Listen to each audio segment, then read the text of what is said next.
You're listening to the Options Insider Radio Network. For more quality options programs, visit www.theoptionsinsider.com or search for Options Insider Radio Network in your podcast provider of choice. Listeners can also access all of our programming through our mobile app, available in iTunes and on Google Play. Don't forget to follow along with your favorite programs and submit your own questions for the hosts at twitter.com/options, facebook.com/theoptionsinsider, or via questions at theoptionsinsider.com.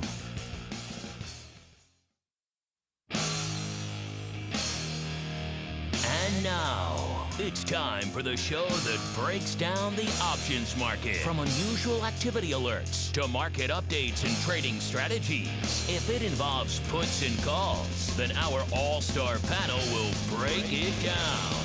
It's time to hit the option block with your host, Mark Longo from theoptionsinsider.com, and co-hosts, Uncle Mike Tusaw from RCM Asset Management, Andrew the Rock Lobster Giovinazzi, and Mark the Greasy Meatball Sebastian from OptionPit.com.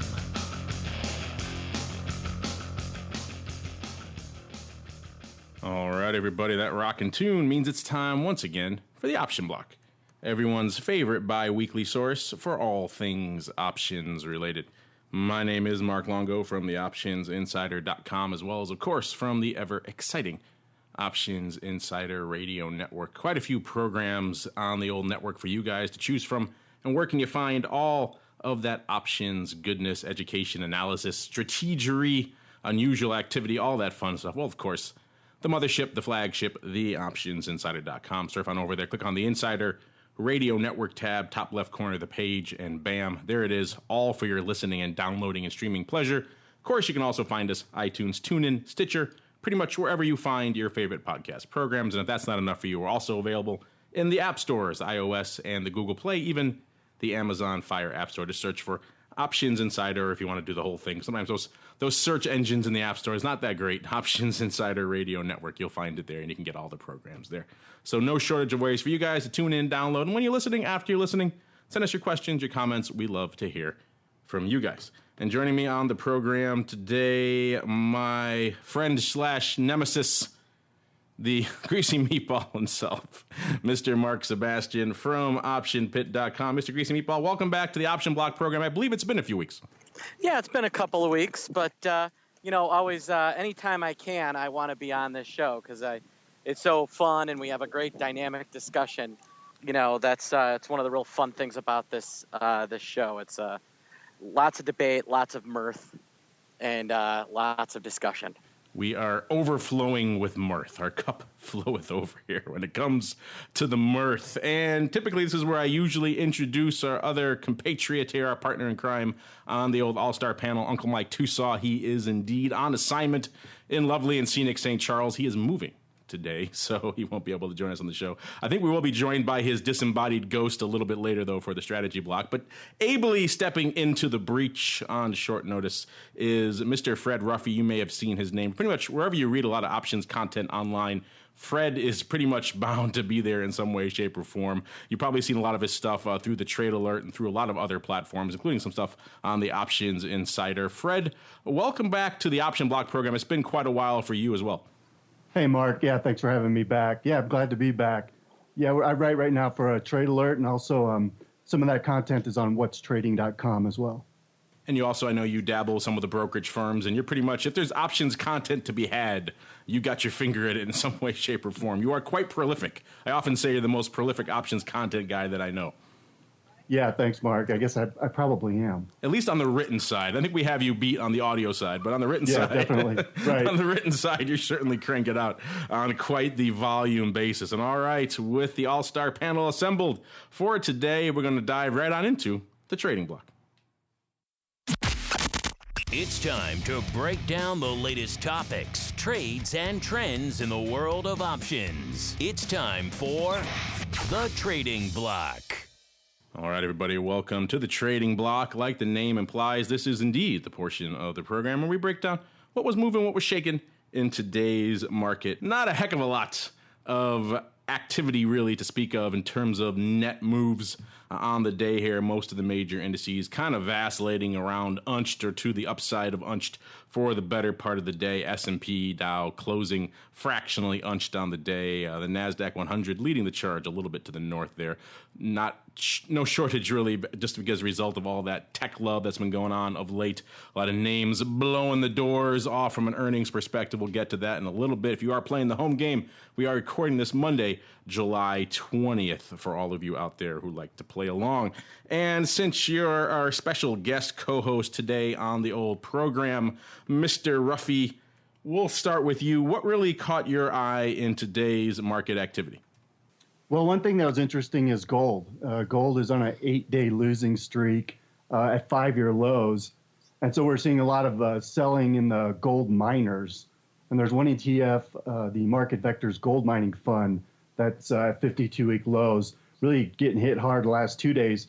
But in the options market, we're actually seeing people buy calls and also take positions in call spreads in the September term. So I think this is people that are kind of like dipping their toes in the water, maybe looking for gold and gold miners to rebound over the next few months, and are using call options, upside call options in the September term to play the possible bounce. Yeah, that's a GDX. You are, of course, referring to a frequent offender here on the old program, and certainly a name that we discuss quite a bit in the odd block. And you're right, lighting it up today from an overall volume perspective, as well as a name that does around 40-odd thousand contracts a day, doing over 322 to be precise today, and about 3-to-1 calls over puts. So you're right. Some people out there, that name, of course, GDX selling off about 11% today. So a pretty aggressive sell-off. People obviously piling in to say, you know what, perhaps a wee bit overdone, and we're going to pick up some size upside premium to prove it there. Aside from GDX and gold, anything else out there catching your eye today, Mr. Ruffy? Well, last week, of course, VIX had one of its biggest drops ever, and so it ticked up a little bit today, but we're starting to see a lot of activity in the August term because the July options expire this week. So I think we'll see that again tomorrow, last day to trade the July term. So it'll be interesting to see, what strikes are actively traded tomorrow, probably, August 20s and up. Yeah, we talk a lot about that, of course, on our Volatility Views program. Listeners, if you haven't had a chance to check that out, I recommend you do so. We dive into the vagaries of the VIX movements over the past week or so. It was indeed a historic week from a percentage movement term. I know, Mark, that ruffles your feathers quite a bit, 1% of a percent, but c'est la vie, it was. In terms of a 5-day decline, I believe it was the biggest 5-day drop in that product's history from a percentage basis. And up there, I think half of the top 10 5-day declines have occurred since 2013. So a very near-term front-weighted indicator, if ever there was one. Oh, Mr. Sebastian, we're just talking about VIX. It has been an interesting time to watch that. Kind of getting a little bit of the post-weekend love flowing back in out there in the old VIX cash. So tell us what caught your eye out there, in addition to VIX getting some love again today, to what caught your eye out there in today's market. Here's kind of my point on why I hate the percent of a percent. All right, we just watched the VIX go from 18 to 12, and so we announced that, it's the biggest percentage drop in VIX history. But really, on some of those days where we saw the VIX drop from into the 60s, into the low 50s, or from the 50s into the 40s, some of those huge moves. Does anybody really think that is a less, a less dynamic and large move than, the 6-point drop we just saw? Seeing VIX go from below average to low versus VIX going super high to, less high. I mean, those are far more important. That's the reason why all those percentage drops have been since 2013. Is that vol's been in the absolute toilet. And so you've had all these percentage drops on a low-hanging fruit, all right? This is a percentage, all right? It is not a real number, all right? This is not like the S&P, all right, where there's actual dollar amounts associated with those. VIX futures did, which are a different animal, did not see the same type of drop. I mean, they did see a big drop, but, if you want to quote percentage moves in VIX, look at VIX futures. That's fine. Now, in terms of gold, holy bananas. I think one of the reasons why you're seeing so much activity in September, you've got all these analysts and Yellen that keep insisting on this rate hike in September that nobody who's really a professional believes. And so gold, which could have a really ugly month of August and July. I mean, it just really last 2.5 years of selling off. Gold could be ugly here for the time being, but if I was looking to play a bounce, so the Federal Reserve failing to raise rates in September, which will likely happen, could present some sort of floor. But I was having a discussion with on CNBC about this today. The idea that gold is a safe haven asset. If you've watched the last 2 years, if you watch gold during this Greek crisis, is just laughable. It is not a safe haven asset. It is it's a safe haven maybe in terms of currency, but in terms of market risk or anything along those lines, gold is, don't bother. It does not have any of the protected value that might be associated with something like, owning bonds or having, treasury exposure. I like it. Offending gold bugs and volatility lovers all in the same comment stream. So I can offend more people if you'd like. That's I'm true. happy to. I could wind you up. You know what? And my last observation is that new Tesla SUV, it looks way too much like a Subaru Outback. And I don't know about you, but I don't know anybody that's going to pay $80,000 for a electric Subaru Outback, and that's what that new model looks like. So, so there's one more to offend, and the Apple iWatch is ugly. There you have it. There you go. That's pretty much the quartet of offendable or easy offendable zealot names. I guess if you threw Facebook in there, then you'd have pretty much a winning hand at that point. But you're right. Tesla, I think the whole point of the SUV was supposed to be a little bit more, within reach of the masses from a pricing perspective, and we'll have to see if that indeed comes to pass. Doesn't seem in the first blush to be the case at all. I haven't had a chance to actually look at it myself to see if it does look like an Outback, but nevertheless, the zealots out in force yet again for Tesla. That's pretty much a broken record. They're kind of repeating the old Apple heyday of pretty much another day, another rally, up nearly 3% today, or nearly 8 handles to close at about 282.5 on the day. So people fretting about would it go back over the 200 handle not that long ago. Now 80 handles to the north and counting. So just crazy town out there in Tesla. Speaking of crazy town, earnings season so far becoming, at least starting off, as a bit of a crazy town. We'll get to some of the other ones reported last week and some of the craziness that was happening there. But today, after the bell, we are seeing yet more tech names reporting, including Big Blue, the former tech bellwether, now doing a lot of interesting stuff, not as much consumer facing as like an Apple and some of the other names you look at, but still a very active player in the tech world, kind of behind the scenes, doing a lot of very interesting research, having sold off a lot of the divisions you may have come to associate with them, like the laptops and other things like that, and really focusing on a lot of other areas these days. Closing today right around 173, and looks like the market was pricing in about a $7 straddle, which is about a 4% move out there. And so far, looks like the number just came out, and it seems like at least that straddle is pretty close to the mark. The stock selling off about 6 handles right now. In the after hours, down to about 167 or so. We did see a lot of options action, as you might imagine, out there in IBM. This is a name that does shy of 30,000 contracts a day, doing nearly 150 today. A lot of that, nearly 100,000. So nearly 2/3 coming on the call side of the fence. We'll see how this number shakes out as the earnings get digested a little more and the vacillations tend to ease. But at least first blush, not looking too good for the old Big Blue here. And speaking of tech earnings, a lot of people are writing in these days saying, what the heck is going on? With earnings season, we, of course, saw Netflix coming out last week, and the options market predicting about an 8% move and seeing the stock just blow the doors off to the upside.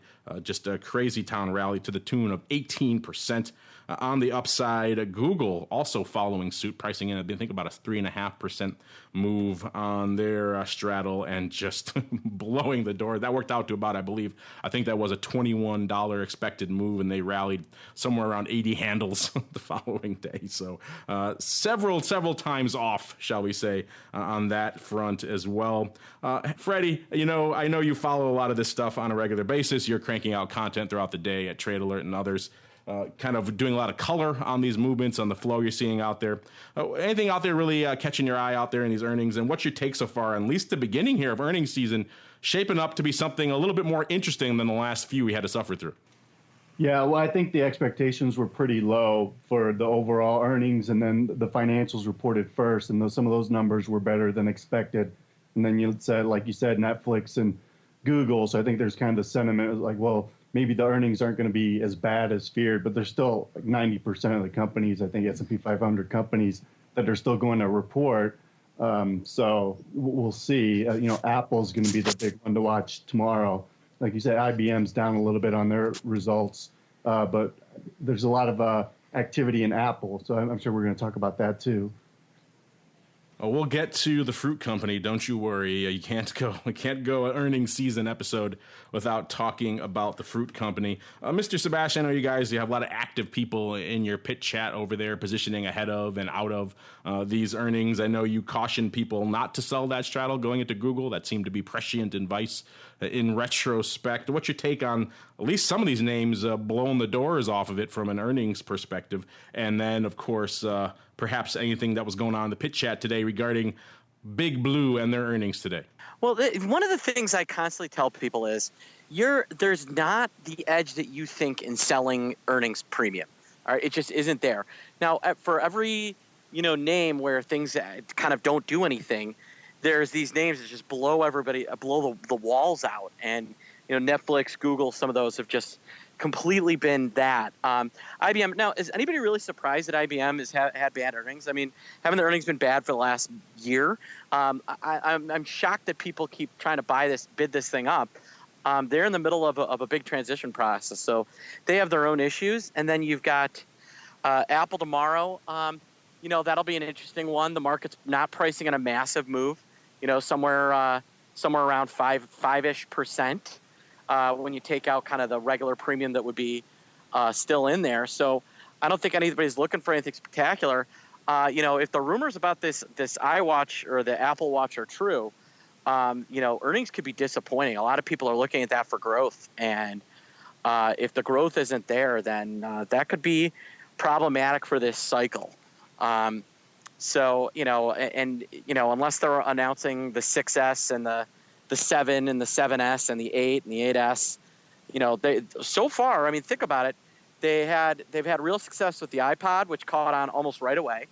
They've had good success with the iPad, but that has since stopped because the iPhone basically carped into that market, especially this larger one. And so really, if you look at it, they've done exceptionally well in one limited space.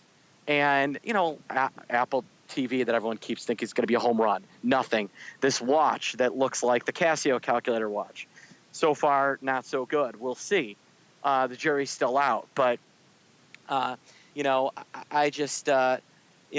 here's where I see the issues with Apple. So one of my wife's very good friends, we all know my wife's in fashion design and all sorts of fashion stuff over at bigblondehair.com. But one of her friends is the head of high net worth clients. So her job is basically the ultra spenders with her fashion with this particular designer. She flies to visit them and personally sells them stuff. And I asked her if any of those clients had Apple Watches. Her answer was no, they do not. And that's because the watch is a piece of jewelry. It's not a piece of technology anymore. So, in terms of earnings as a whole, they can't use the currency excuse this quarter, but so far things have not been that bad. With Greece out of the way and China, I would be surprised if we don't come out of earnings season with the S&P at all-time highs, even with Apple kind of stinking. There you go, taking Tusaw's seat at the bull table while he's gone. Well, yeah. Meanwhile, except for an Apple. Meanwhile, I just spank Apple while Tusaw's away and not here to defend it.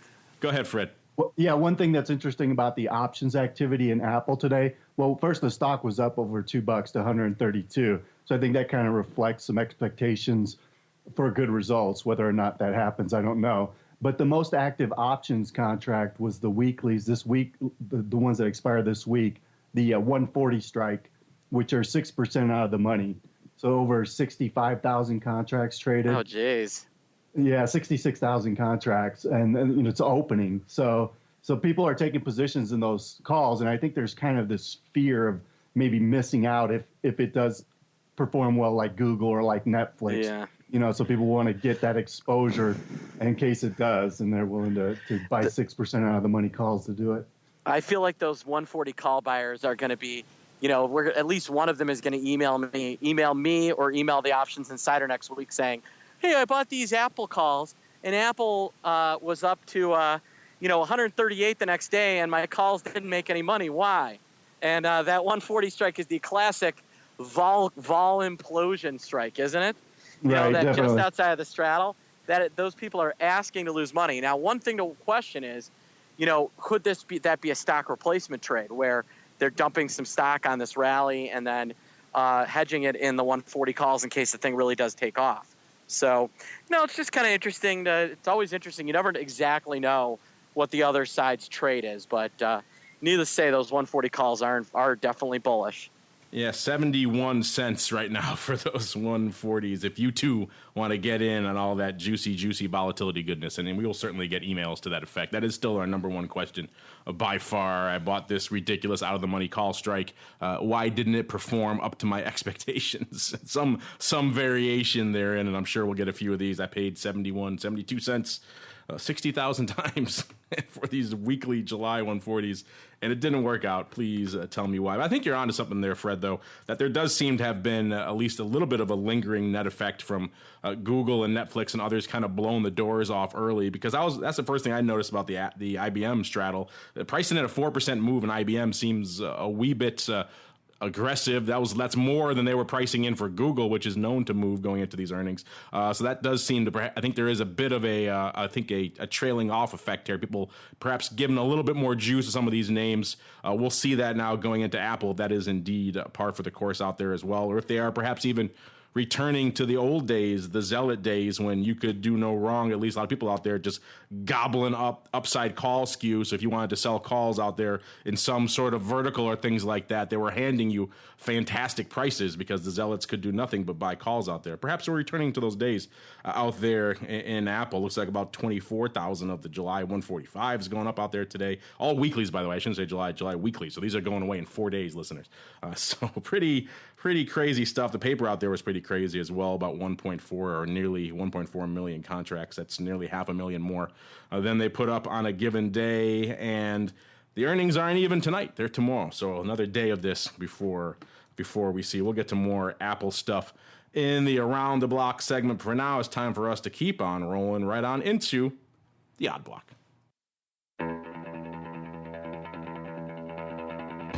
It's time to break down the most interesting, unusual, and downright questionable options activity that's been identified by theoptionsinsider.com. It's time for the Odd Block.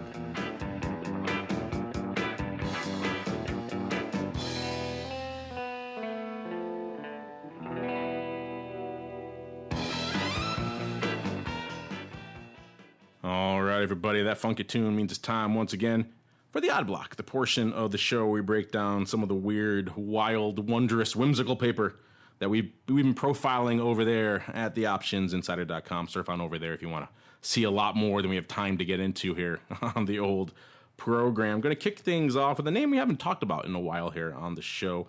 This is good old Ford Motor Company. Not really been the most exciting name of late, not really the most unusually active name of late, but lighten it up a bit today. Ford closing right around 1460 or so, off nearly 1% on the day. They've kind of been range bound for the better part of the last 6 or so months. They kind of vacillate into a little bit north of the 16 handle and they trend back down. And now in the last few months, they've kind of been stuck in that, 14 to 15.5 or so range for the better part of it. And so someone out here, of course, lighten it up, but we'll get to that in a minute. Listen to the name that does about 60,000 contracts a day, which is fairly robust for Ford. That's a little bit elevated than what they typically do, doing a little bit less than that today, about 55,000 contracts or so. Pretty much roughly split, calls versus puts. So no unanimity of opinion, except for this one trade we saw out here, pretty sizable trade in the AUG 13 puts coming in. We first noticed it this morning with a 9,000 lot going up there in one block on the Philly paper buy-in for 7 cents. going up again, kind of in the middle of the range here. They went out at 7 cents. You could buy all you want there, listeners, for a whopping 7 cents. A total of about 9,000 and change going up on the day. This is on nearly 11,000 contracts open here on the strike. It has all the feels and the pricing of someone perhaps coming in to close out some short put action out here in Ford, right in a line in the sand there on that 13 handle, saying if it dips through down here, which is again below that range I mentioned earlier, then they were clearly comfortable buying it, and now having had those puts go their way pretty aggressively, taking it off the table. Wouldn't be surprised if we see these guys readjusting, repositioning on another strike in another month. But for now, no other leg to this, just your straight up, looks like a close. Mr. Ruffy, since you spend your days knee-deep in unusual activity, I will give you pride of place on this one. Did these Ford puts catch your eye, and what's your take on them here? Well, the stock's 52-week low is 1326, so it's just right below that. I don't know. Maybe someone did write those puts, just basically saying, I don't think it's going to fall below that 52-week low of 1326. The open interest is sufficient to cover, right? So. Yeah. So yeah, likely a closing 11,000 contracts of open interest. Yeah, I'd say that's probably like a closing buyer, someone that was short the puts, and now for whatever reason they decided to close that trade out. Mr. Sebastian, do you agree, or are you going to take the counterpoint? Well, closing or not closing, I think the timing is probably associated with. There were a few different analysts out today saying that sales for GM and Ford are going to be abysmal in China. So it could be a guy who would short those puts that said, you know what, maybe I should take what I made on these and closing them. Or it could be somebody that's saying, you know what, their earnings are going to be abysmal. I think the 7-cent purchase is going to be a great, a really good ROI. Either way, I would look at this paper as being markedly bearish and probably bullish volatility to some degree heading into their earnings. So that would be my take on this. Yeah, Ford's been an interesting one to watch. I don't delve into a lot of underlyings these days. I think this is one of the few underlyings I have lingering in one of my retirement accounts somewhere. I keep meaning to swap it in for a stock replacement. I just never seem to get around to it. And this one, Ford, kind of been languishing of late. There was a 3,000 mile of the AUG 14.5 puts going up today. It doesn't look like that was really related. I don't think it was a 1x3 going up here. Also about 3,000 of the AUG 15 calls, so maybe a very tight risk reversal as well. We'll dig into that paper a little bit. But either way, this is some of the more sizable paper we've seen going up of interest, at least out here in Ford. Hasn't really been the most sexy name to watch here, but we'll keep an eye on it, listeners, as earnings are indeed coming up for them. We'll see if all these negative prognostications out there in China, they play themselves out here. They come to pass in the marketplace. As we move on to our next name here, this is Windstream Holdings, a newcomer here to the odd block, ticker symbol WIN, WIN, not the Wynn Hotel, not the gaming empire, but no, this is Windstream Holdings, trading today $5.32. This is our resident cheapie name for the day, pretty much unched on the day. It's the name that does, about 1,200 contracts a day, doing about nearly 11,000, about 10,500 or so on the day, and about 23.5 puts over calls. That'll give you some idea of exactly what we were seeing out there, where the love was. All the love came on the put side of the fence today for Wind, and in particular, it was out longer-term love and longer-term downside love. In particular, it was the Jan 2017 three puts going up today. We first noticed them going up in one block on ARCA for 8,000 contracts, paper buying for a whopping 56 cents. As the day went on, another 2,000 for a total of 10,000 going up on the strike. Only 100 contracts and change open on the strike, so clearly this is opening paper. This could have been a newsletter, because it does have that hallmark of the early kind, the big chunk coming in first, and then the smaller kind coming in later. But the other, it is such a round number. Probably isn't. Usually you see the latter kind on the newsletter trades kind of coming in fits and starts, and it ends up being some sort of haphazard hodgepodge at the end there. And that didn't really materialize here. Seems like a straightforward 10,000 that just got broken up a little bit toward the end. Either way, Mr. Sebastian, if Alex was still here on the program, he would just be shaking his head in disgust at someone buying a $3 put and paying over $50 to do it. What's your take on someone opening up some size $3 puts here in Win? No, so is this Windstream like the trail, that competes with like Winnebago? No, communications. They're a communications company. Oh, they're a communications company. Well, it sounds like somebody thinks this company's going to zero, but doesn't want to basically tie up the capital to actually be short the stock. So the one area where this can be a decent play, obviously, is this has a year and a half to expire. But if Windstream ends up in the ones, someone could easily double their money. So, it's not a trade I would do. But at least if you're going to buy a 50-cent put in a $3 stock, this would be the way I would do it. Let's just put it that way. You're a fan of the longer term buy. Yeah, as opposed to like buying a 50-cent put in something that expires in 2 months, which we've definitely seen, which is even worse. We've seen a few of those, yes. Yeah. So, no, it's not my favorite play, but of the silly plays, this is less silly. That certainly is the case. Mr. Ruffy, anything to add there on some size downside puts? At least it's not, like Mark said, at least it's not in the weeklies. Someone's not paying 30% of the stock's value for it to go out next week. They at least give themselves a little bit of time, so that gives them a little bit more in their favor if you are indeed so inclined to go this way. Yeah, they're 43% out of the money with 15 delta. So if the stock drops $1, they're making money, and if implied volatility goes up, then that would help as well. So maybe it's a deep out of the money hedge. Maybe someone's long the stock, and I don't know. They want some sort of vol hedge or something. Yeah, either way, this would be a pretty aggressive move here for good old Windstream. They've had some spikes to the north, flirting with the 13 handle, but ever since then, it's kind of just been all ugly all the time, certainly after their last earnings back in April when they really seemed to start taking it on the chin. And it's been pretty much a steady progression down to where we are now, right in the 5 handle range. And our friend here clearly thinking that that downside progression is not going to be halted anytime soon. As we move on into our final name, our final victim here on the old odd block. Now, this is another newcomer today. This is ONEOK Inc. Ticker symbol OKE, OKE. Closing today, $39.09, down about $1.30 or about 3% on the day. And this is the name that does a little bit more representative odd block volume, about 1,900 contracts a day, doing 3,300 today, 20-1 calls over puts. So that'll give you some hint as to where the love was today out here in Okie. And what caught our eye in particular, a little bit closer to home, though not necessarily in the weeklies. It was the SEP 45s, kind of splitting the difference between the weeklies and 2017. The SEP 45s here, the calls going up, looks like paper selling, to the tune of 2,000 when we profiled, another couple hundred flocking in towards the end of the day there for a total of a 21.81. Paper selling for 80 cents, at least that initial kind. The latter kind probably going up for some different prices.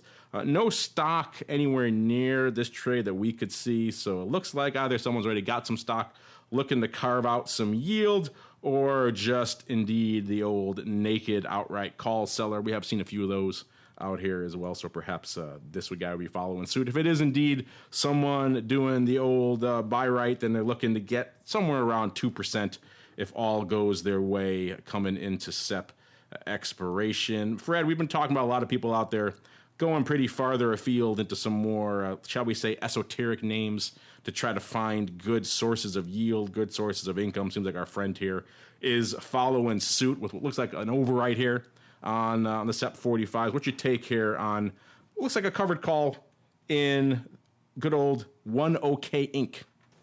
Yeah, I think that's right. And if you look Friday, the largest open interest position was the July 52.5 calls. There was 6,300 contracts of open interest. So those expired. So maybe they're replacing those 52.5 strike calls with now the SEP 45s, part of a longer term, overriding income generating strategy against shares. Yeah, they didn't do the outright roll. They decided to, I think, bide their time, perhaps take the second leg a little bit at a time, only putting up about 2,000. If it is indeed related paper, probably is, because names like this, they don't do a lot of paper. So size upside call traders are few and far between. So you're right, it probably is related paper. Mr. Sebastian, take us home here. What's your take on our friend just blasting out some size calls here in your favorite, I know one of mine, ONEOK Inc.? Well, I would say that this looks like a 2OK Inc. type of trade because they sold a couple thousand. And, call overwriting, fine by me. But, nothing. I don't think there's anything overly sophisticated about this. But, these obscure names can be great for income generation. The only issue is, the customer doesn't mind because it's trade by appointment. So they don't really have some of the same issues that, maybe your average trader might, or your average kind of active trader would. So my guess is this is maybe is even a family overwriting against pieces of their own business, or someone that has a heavy position in this, maybe an early round investor. Who knows? So fine by me. Fine by you. I guess the Mark Sebastian okay for ONEOK Inc. Yes. All right, and that's going to do it for the Odd Block, and now it's time to keep on rolling into a special Monday edition of the Mail Block. It's time to take your seat on the All-Star panel as we read your emails, tweets, Facebook messages, website comments, and much more. It's time for the Mail Block. All right, everybody, welcome to the Mail Block. This is indeed the portion of the program where you guys get your questions and comments featured here on the show. Usually we get time for one on Thursday, doing a little bit extra here on Monday. And indeed, no shortage of ways for you guys to make your questions and comments known to us, including via the website, theoptionsinsider.com. Surf around, find the contact form, fill it out, and ask your question, give us your comment. It'll get routed to the right place. Of course, find us via email, questions@theoptionsinsider.com, via social media, twitter.com/options, facebook.com/theoptionsinsider. Over there on Stock Twits, we are indeed Options Insider. Going to kick things off with some questions here. Actually, timely one for you, Mr. Fred, because we have a question here from Adam S. He writes, hey, do you guys ever share where you get your info from? I'd love to know. And he's talking, of course, about our unusual activity alerts that we do on the Options Insider. We've discussed this before when Andrew's been on, kind of talking about the different tools we use to profile and highlight some of those activity. We're not precious with that stuff. We share it. We share it all the time. We'll share it again here on the old program. We use a variety of platforms, including LiveVol. We talked about them on the show before, too, to do some scanning there. Trade Alert, of course, of which Fred is deeply familiar with to highlight a lot of unusual activity. Also, I know when Andrew does some, he uses a software called Acumen, which is some cool topographical unusual activity scanner that he actually helped develop back in the day, as well as some of the brokerage platforms like Toss and a few others to highlight some of the stuff going on out there. So it's kind of a hodgepodge of services, many of which are actually available to you guys out there in the retail space. So we have some secret sauce, but not really anything you guys can't get yourself. It really comes down to your knowledge and understanding of the space and how you profile this stuff. Fred, since he is writing in and you do a lot of stuff with Trade Alert, I imagine that's where you do the bulk of your analysis. Do you have any other platforms you like to use that you can recommend to people to help kind of find unusual activity if they want to indeed follow in your footsteps and profile some UA? Yeah, there's a number of sources out there, and there's a lot of free sources. And there's people on Twitter that are, tweeting about unusual options activity. You have to be careful because not everybody knows what they're talking about, so you don't want to follow the wrong people. But like you said, the Thinkorswim platform is great. Within their options chains, they break down some by ticker symbol, whether trades are on the bid or on the offer. Schaefer's Investments Research, they write up things about unusual activity. Of course, your site, the Options Insider, has a lot of free information on unusual trading activity. And then Trade Alert has, the main product is Option Alert. It's mostly used by institutions. but there's also some retail investors that use it. It's a little bit more more money. You have to pay for a monthly subscription. And then there's also our blog, whatstrading.com, where we highlight unusual options activity. So those are the main sources that I use.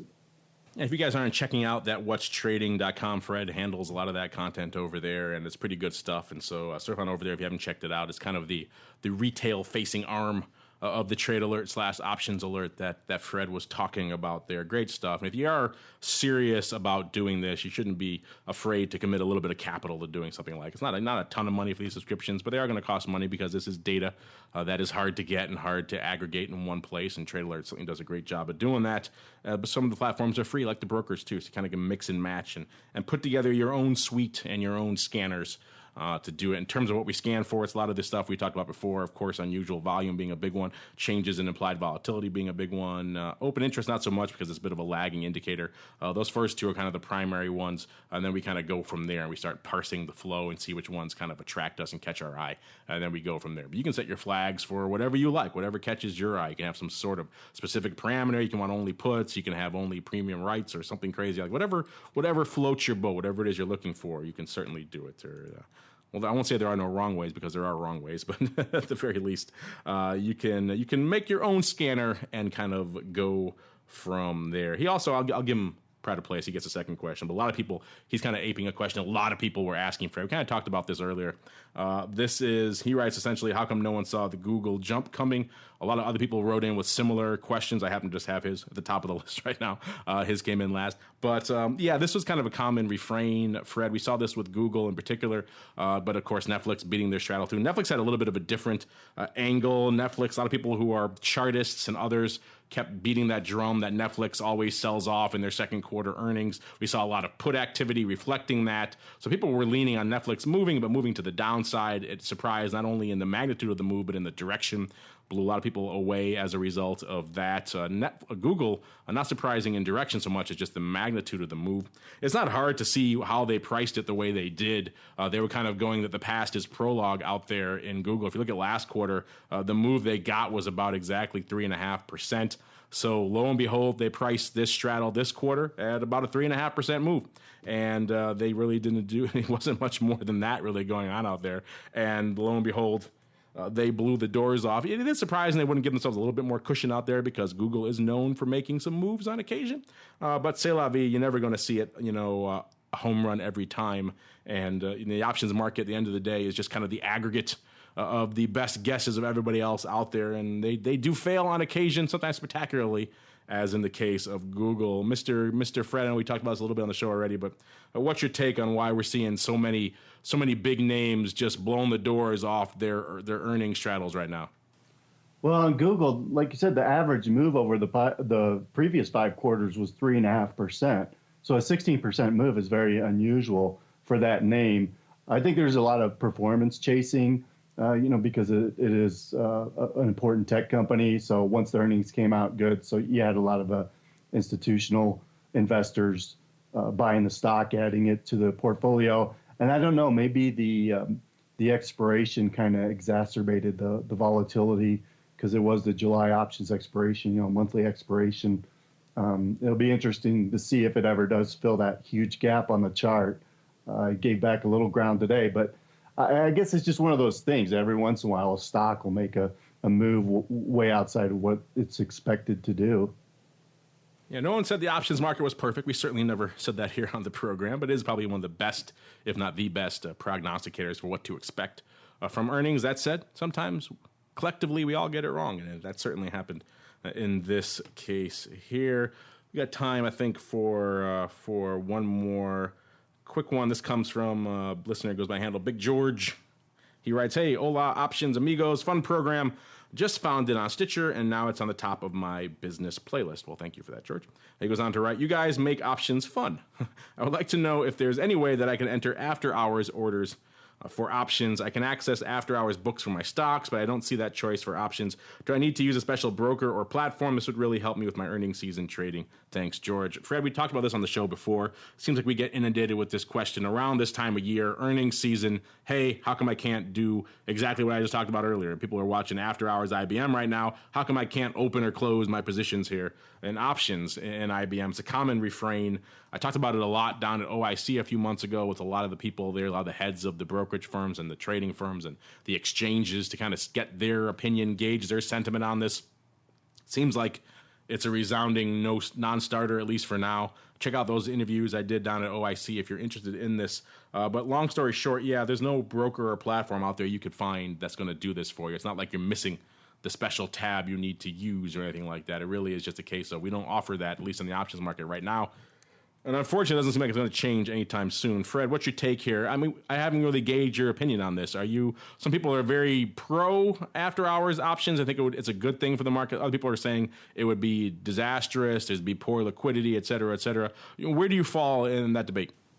Well, there is overnight trading now for VIX and SPX options that the CBOE recently started. There's not a lot of volume going into those products. I mean, I think some of the more popular actively traded names like SPY and Apple and a few others would have good liquidity in after hours, but most wouldn't. In fact, now even in the regular session, I mean, there's pretty poor liquidity in a big percentage of the options market. So I don't think expanding the hours would really benefit the industry, and that's probably why it's not going to happen anytime soon. There you go. A naysayer for after-hours options. We'll have to get you involved in that conversation when maybe we have a big sit-down episode about that, because there is a lot of back and forth on that topic. A lot of people do want it, particularly around this time of year, so maybe there's some accommodations we can make, because you're right, a lot of names don't have a lot of liquidity, don't have enough to merit it, but certainly this time of year, names like Apple and SPY and GLD and others certainly perhaps might merit a little bit more action on that front. So we'll pay attention to that. But you're also right, too, that the VIX and SPX that have had it for the institutional crowd haven't been lighting it up that much either. So interesting stuff. Good question. Again, all of you out there, that's why I featured this question. I know all of you are going to write in this this quarter, this cycle with, hey, why can't we trade earnings options after hours? And I wanted to get it out of the way now. So good question there, Big George, and to everyone else who wants to write in with that question. Thank you. That's all the time we have for the mail block for this episode. And now it's time for us to roll right on into our final segment. It's time for Around the Block. It's time to tell you what we'll be watching on our trading screens until the next episode. It's time for Around the Block.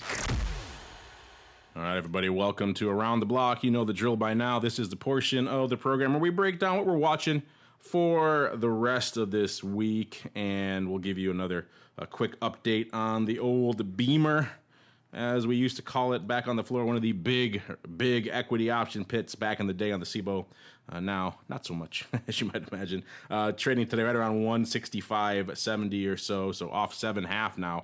So exceeding that straddle. We'll see if that keeps up to the downside. But again, keeping up with that trend of beating, or at least this one matching its straddle. I don't know if it's going to pull a Netflix or a GOOG and explode to the downside, but at least keeping up with the trend of matching what was already a somewhat inflated straddle and meeting it out there in IBM land. We'll see if we keep it up, because as Fred alluded to at the top of the show, the big one everyone's going to be watching tomorrow is, of course, the old Apple, the old fruit company, including all those people who bought about 60,000 of those weekly 140 calls. They'll be tuning in pretty aggressively. Looking at the numbers, in addition to those call options we saw out there, Apple, of course, going out today right around 132 and change out there, selling off a little bit again towards the end of the day. It was up higher. It was around 132 in the orders or so. And that straddle pricing in, it was about 6.5 or so for the at-the-money straddle, which works out to nearly 5%. Of course, given some of the moves we've seen out there of late, that could perhaps be underselling it at this point. Who knows if Apple is poised to make a Netflix or Google style move? Our friends out there on the 140 strike certainly seem to think so. And Fred, since you are our guest, I'll give you pride of place. Give us your take here on what you're watching for Apple, as well as anything else that's catching your eye this week. Well, the high today was right around 133, which has been a level of resistance in the past. So we'll see if it can break above that level on the earnings. It's typically really not a big earnings mover. I mean, the average earnings move over the past 8 quarters is 4.5%. The weekly straddle is at 5% a spot. So, I mean, I think it's priced for the typical kind of move.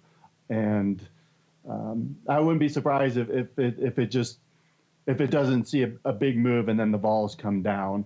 And like Mark was saying, those 140 strike calls will likely, since they're outside of that expected range, could see a big vol crush later in the week.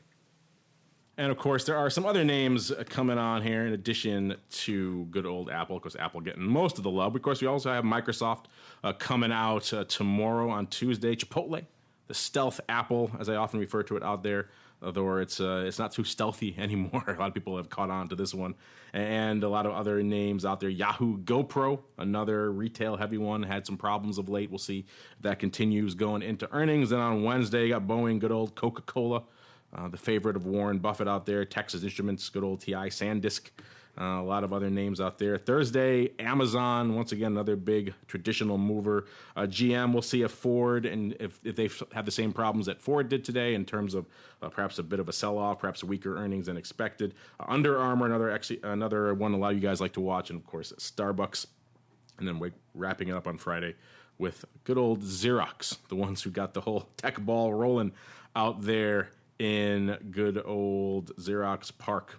All right, and that's going to do it for the Around the Block segments. Also, all the time we have for this episode of the Option Block. But before we go, as always, I'm checking in with my cohorts, my partners in crime on the old All-Star panel to see what they have cooking that may interest you. Fred, I mentioned you have myriad different pieces of content out there. You have your fingers in many different pies. Where can our listeners go if they want to see more of your work and find out more about you? Well, we are launching a new version of whatstrading.com, which was supposed to be launched several months ago, but it should be up pretty soon. So just keep checking the site, whatstrading.com, and then pretty soon we'll have it open and have some beta testers and things like that. And there'll be a lot of good information, unusual activity, some implied volatility charts, and a lot of things that we don't have on our website right now. Cool. Looking forward to that. I've always kept a keen eye on what's trading, and I've always sent listeners there. And if you're going to update it soon, I think that just makes it that much more interesting. Surf on over to whatstrading.com, listeners, to learn more and keep an eye on what Fred's working on. And unfortunately, Mr. Greasy Meatball had to run, but you know where to go to find his stuff. Surf on over to optionpit.com to learn more. Check out some of their seminars and webinars they have going. I'm sure they have something going right now that may interest you. And on behalf of the Greasy Meatball and Fred, who has no nickname, and indeed myself, I want to thank all of you out there in the listening audience for downloading and streaming and subscribing to the show, and of course, for sending in such great questions. Keep them coming. And we'll see you next time right here on the Option Block.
The preceding program was a production of the Options Insider Radio Network. For more quality options programs, visit www.theoptionsinsider.com or search for Options Insider Radio Network in your podcast provider of choice. Listeners can also access all of our programming through our mobile app, available in iTunes and on Google Play.